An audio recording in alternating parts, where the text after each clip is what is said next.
welcome to Busted Speakers. This is Kush, And this is Alex. and today we're reviewing Visuals by Mew. So Mew have been around for quite a few years now. They put out a couple more records before Visuals, and they've been known to be this more eclectic, jangle pop, indie rock sort of band. From their previous albums, and they've had some really good press in their past albums. This is personally my first introduction to Mew. They're not, at least from this album, they're nothing too unique. I feel like I've heard this before, or at least a lot of these songs. But there's still very pleasant songs on here, and some really good songs as well. I've only heard one other album by Mew, which is their 2005 album, and The Glass-Handed Kites, which is really great, eclectic and kooky. Some of the zaniest, most fun pop rock of the 2000s.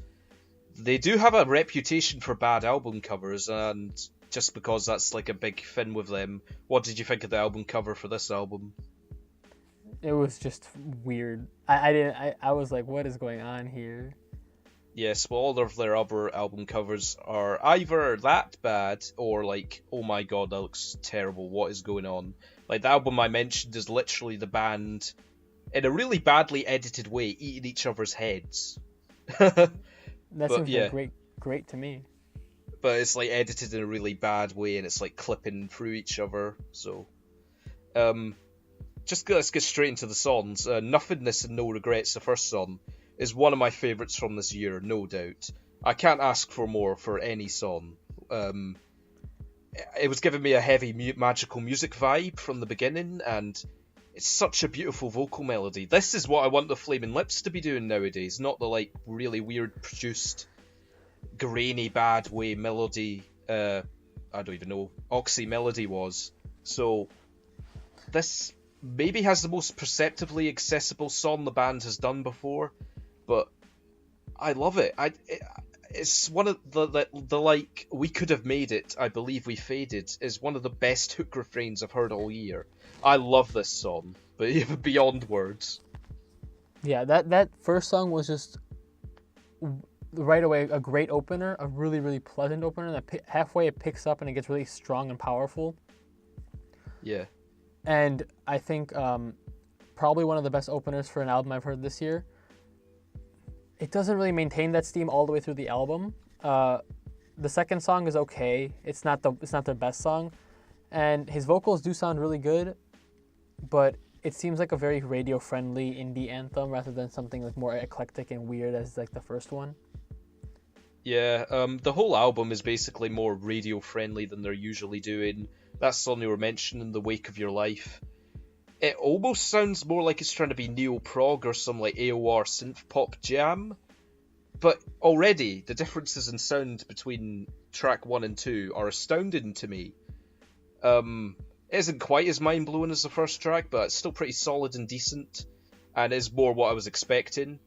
Now, I'm sure you noticed that they have some like really jagged, heavy guitar, even though it's like brought down by the production slightly. They have some like songs that are really heavy, jagged guitar elements, and that's brought out the most in the third track, Candy Pieces All Smeared Out, which has a loud, heavy guitar crunch to open the song. Yeah, I love that song. The intro sounds like a James Bond movie intro with the horn sections. Yeah. It was dancey, it was fun. It was a basic love song, but I think I can look past it because of how much I enjoyed the instrumentation of it. Love songs they can have the most basic lyrics, and if they're this interesting and fun, I mean, it could be about it could just be I love you, if it had a like synth blaring, harsh noise experimentation going on. It could be as basic as you want. Maybe the lyrics will bother some people, but if a song's as interesting as that, it can be as boring lyrics as ever.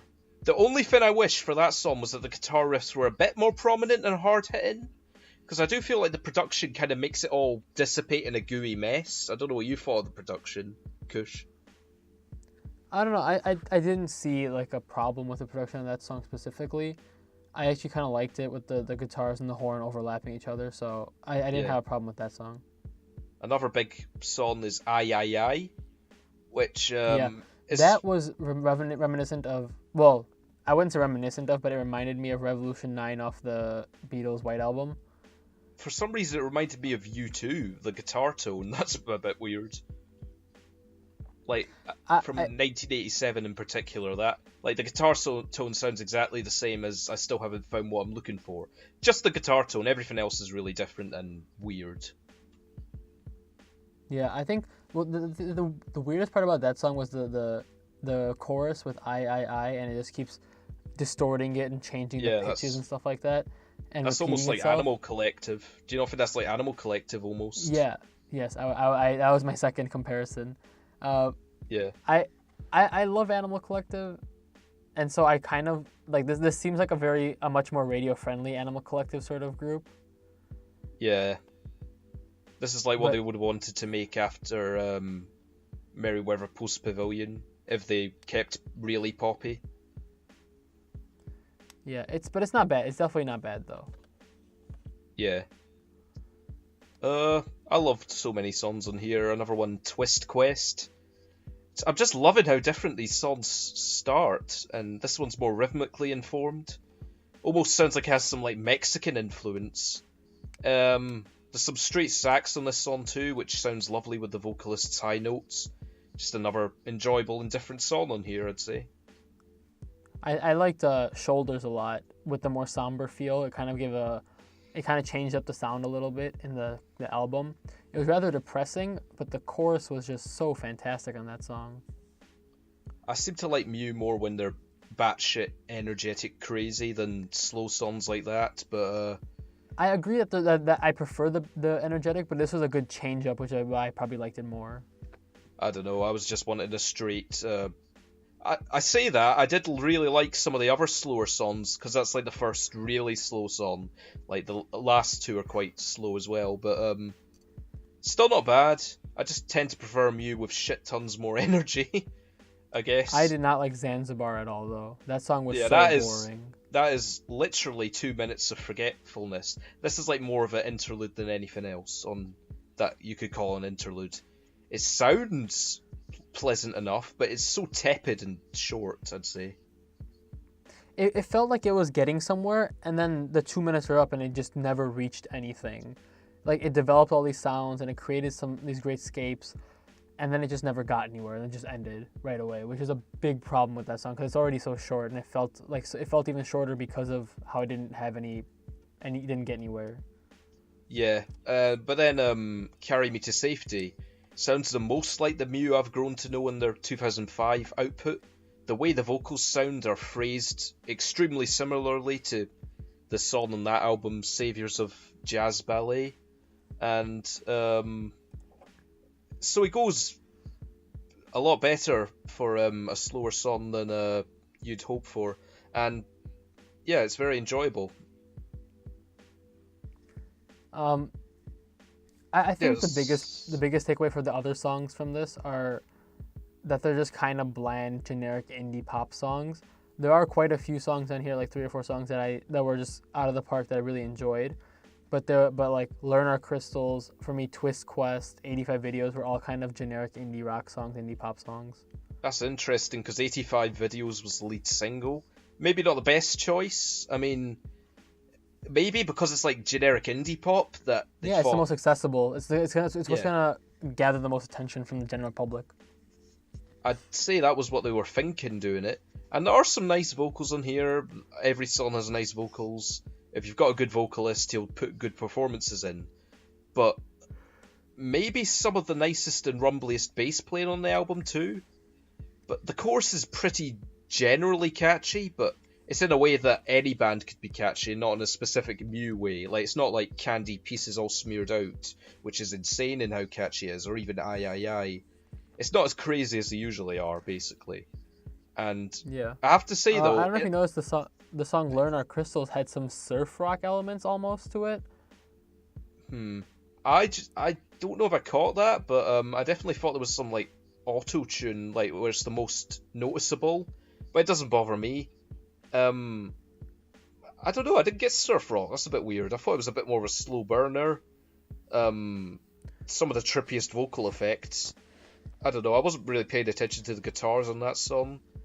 I could talk a little bit about In a Better Place, because I quite like that song actually. It's different again from anything else so far, because it has like short blasts of synth sounds as the main hook, and something they've hinted at before with some of the strings on this, but this is a really interesting way to make a song for me, and it has some awesome drum patterns as well. Yeah, that's another pretty good one.